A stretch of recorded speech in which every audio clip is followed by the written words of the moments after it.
Okay, I was gonna actually talk about this a week or so ago, but just finally actually found this movie online. It's a very hard movie to find for whatever the reason. Um, but anyway, the movie's called Timerider: The Adventure of Lyle Swann. Now, what's weird to me is the only reason I looked this back up was because somebody had commented on the SpongeBob video or something, and I typed it in, and then I came and looked this movie back up, and it says Lyle Swann. And what's so weird to me is that I have it written down a bunch of times as Lynn Swann. I don't know. I have no idea why it's why Lynn and not why Lyle.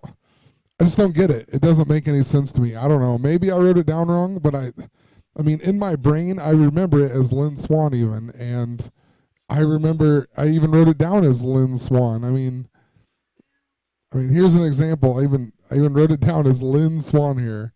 Um, I don't know if it's like some Berenstein Bears kind of thing, or if I just wrote it down wrong or what. But anyway, it just made me want to watch the this movie and a few other things, because basically this movie is based on it's time travel and whatnot. But he goes back in time to November 5th, 1877, and it also talks about Back to the Future with November 5th, and then November 5th in 1979's Time After Time. So these two movies before Back to the Future that had November 5th time travel dates. It even has a South Park episode that's making fun of it. So, I mean, it was something I just kind of watched all of these and to see if there was anything in them. What I mean by a Berenstein Bears thing, and I know other people have talked about this, I'm just going to reiterate it, I guess, because I think that, in my head, I think that's what happened. I could have wrote it down wrong, like multiple times. I don't know. But, like, the Berenstein Bears, I mean, I specifically remember it being spelled Stein, the Berenstein Bears, but it was actually, I even remember in school they told you that it was spelled or pronounced as Stain and not Steen, and but because it was spelled EIN, and then now all of a sudden it's spelled with AIN, and I've asked everyone I know that how it's spelled, and they tell me EIN. It's just kind of weird, but it's actually spelled Berenstain, I guess. So, and BB88. And the lady who there's Stan and Jan, and Jan actually died at age 88 on February 24th, 2012. So I guess that's what I was pointing out with the Berenstein Bears, and that's why I think, like I'm saying, I think for whatever the reason, Lynn got changed to Lyle, and I mean, it's just strange to me. I don't know how to describe what I'm saying. I just feel like somehow this name got changed. Also interesting, the name Lynn adds to 65, but the name Lyle adds to 54. That's love and all kinds of things I've been talking about. So, I mean, I guess if they changed it in the past not even a year, it makes sense why they would change it to 54. And to tell you the truth, this movie is not even worth my computer freezing up to pull back up and show you some things in it. It does have a few things in it, but nothing that stand out, and it is probably the worst movie I've ever seen, worse than Ernest in the Army. I mean, it's so terrible. But basically the whole point is this guy's like he's in a motorcycle like off-road race in the desert, and he like drives into a time travel experiment and goes back to the Old West or whatever. I guess one of the things is the movie came out in 1982, and he's wearing a number because he's in the race, and his number is 82. In the original time experiment, they were sending a monkey back in time and not actually a human, and the monkey's name was Esther G, and Esther G adds up to 82. And 82 is actually, when I think of 82, I think of August 2nd, and I've talked about this day a lot. August 2nd is the 214th day of the year. That's Valentine's Day, 214. August 2nd, if you write it out, August, SECOND, adds up to 151. and the word Valentine's Day adds up to 151 as well. And also the lab that's doing the time travel experiment is called Gray Engineering Laboratories, and it's funny that we've been talking about Gray like crazy lately with Freddie Gray and whatnot. But I just typed that in, and it actually brought me up to Vollmer Gray. It's even in California, so I'm assuming maybe it is a real company.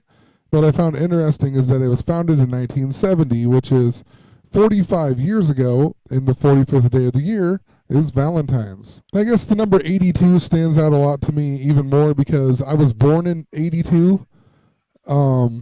Also, the Gregorian calendar actually started on October 15th, 1582, and that will be 433 years ago. And the number 433 is the 84th prime number. And we got Obama's birthday on 84. You have 1984. There's all kinds of stuff with 84. And the Gregorian calendar on October 15th this year will actually be 433 years old. And since I'm on the kick of the Freddie Gray kind of stuff, and then I had talked about the movie Castaway, where he's on the FedEx 88 plane, and it crashes going to Malaysia, or it goes missing going to Malaysia, and they say Eric is next, and Eric actually means like, the name Eric actually means like supreme leader, I think. Actually, I should look that up really quick before I go into. Yeah, it says to mean one ruler, autocrat, eternal ruler, ever powerful warrior in government. So basically what I was saying. But the reason that it was the name Eric is popular in England and America is because of this guy, Frederick William Farrar. He wrote Eric or Little by Little. And what I'm getting at is I was talking about 1984, and George Orwell's name is actually Eric Arthur Blair, and he hates his real name, I guess, and so he hated Farrar's book or whatever. But basically, I just thought it was kind of weird that that name Eric is actually popularized by Frederick, and then like Freddie Gray. I've been talking about it, and I just like noticed this again. So whatever. I also forgot to mention that July 4th. Talking about the number 239 a lot because this year on July 4th it will be 239 years since July 4th, 1776. And 239 is the 52nd prime number. All kinds of stuff. Michael Jordan's 52. Talked about 52. Talked about it multiple times. Go back and watch other videos if you want to know more. But anyway, the Declaration of Independence was actually signed by the Continental Congress on August 2nd. It wasn't July 4th like everybody had says. This is even History Channel here. I mean, and you can find it in tons of other places. But on August 2nd, so like I said, that's 214th day, Valentine's, whatever, was when 56 delegates signed the Declaration of Independence. And then it even says down here, news of the Declaration of Independence arrived in London 8 days later on August 10th. August 10th is a really special day for these people because August 10th is the 222nd day, 222. I mean, even look at this. The draft bearing the delegates' signatures was first printed on January 18th of the following year by Baltimore printer Mary Catherine Goddard. January 18th, 1/18/11/8/88. Anyways, so then today when I was bored at work, and I actually added it wrong at work in my head or whatever, but I took August 2nd and I added 239. So because August 2nd would be technically the 239th anniversary of the Declaration of Independence, and then I just added 239 days. And it's actually March 28th. I thought it was March 29th, which would be the 88th day, but it's actually the 87th day. But anyway, 49 has been a huge number, all kinds of stuff with it. I mean, even they're still bragging up Tom Brady and whatnot. I mean, he was more important yesterday than anything on the 52nd or 5-2. But anyway, February 18th is the 49th day of the year. You had 239 days. You get October 15th with 77 days left. Now, that's really interesting to me because, like I said, the Gregorian calendar started on October 15th, 1582. At least in, not everywhere, but it does say that's the first day anyway. So October 4th, 1582 was the last day on the Julian calendar, and it was followed by Friday, October 15th, 1582. And that's just for whoever had adopted this calendar at that time. So, but still, pretty interesting. There's 77 days left. And then the 49th day of the year plus the history of the United States basically adds up to this day. If you, I mean, come on. Also, since there's been a lot to do with the number 52 then, with Michael Jordan, Space Jam and all that, you got February 21st is the 52nd day, and if you add 239 days to it, it's October 18th. And there's 74 days left. And then you got July 4th, which is 7-4. And then here's the mirror of it. The Ides of March is the mirror of that day, so it's 74th day. And you add 239, it takes you to November 9th, where there's 52 days left. I mean, November 9th interests me a lot because it's 11-9, so it's a backwards 9/11. 11 times 9 is 99. Novum on the old Roman calendar used to be the 9th month, so it would be, or not, well, Novum is 9, I guess. It was called November still, but it was the 9th month, so it would be 9/9. I don't know, just a lot of things with it. So hopefully you understand that. I just feel like I can't explain it that well. But anyway, moving on to the Southpark episode that actually makes fun of that movie, the Timerider, I guess, Lyle, Adventure of Lyle Swann. But the episode that they make fun of it in is in Season 8, Episode... let me find it here. Episode 7. And it's actually the 118th episode, so 11/8/88. All to do with time travel, whatever. It's called The Goobacks. It also came out on the 118th day of the year in 2004.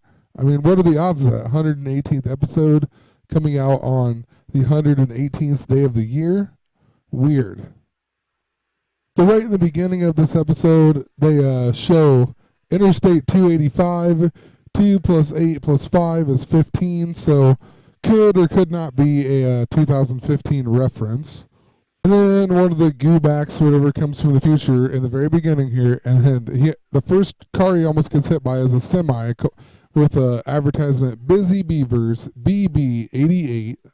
But they also do another 15 reference right in the beginning. All the boys go and knock door to door to see if they can scoop snow for money, and Cartman says he wants to charge $8,000, so an 8, and then the lady says, how about $15? And then he says, all right, so they scoop this yard for $15.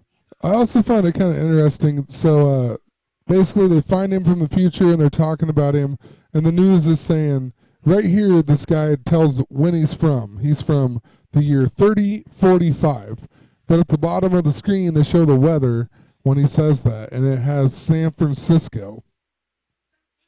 And I guess I never explained, but it's 45, 30, 45. It doesn't even, I've talked about how it doesn't matter. It's the last two numbers, because every 100 years, the numbers match up the same way. So they use, it's 45. That's what they're using. The 45 is love, the evil. It's the backwards love, the mirror. This is the best part of the episode right here. It's at the very end, and whatever. The news is standing by the time portal. But look at the two news vans. There's News Channel 4 and News Channel 9. So there's their 49. And then here's the time portal. So 49 and then time portal. Weird. I just found it funny that Stan's dad, Randy, actually works at Southpark Center for seismic activity, like earthquake stuff. So I don't know, pretty funny. And I'm running out of time, so instead of combining and make one big long video, I'm just going to make a second part there's a couple more episodes, and or at least one episode and another movie I'm going to talk about. So anyway, see you part 2.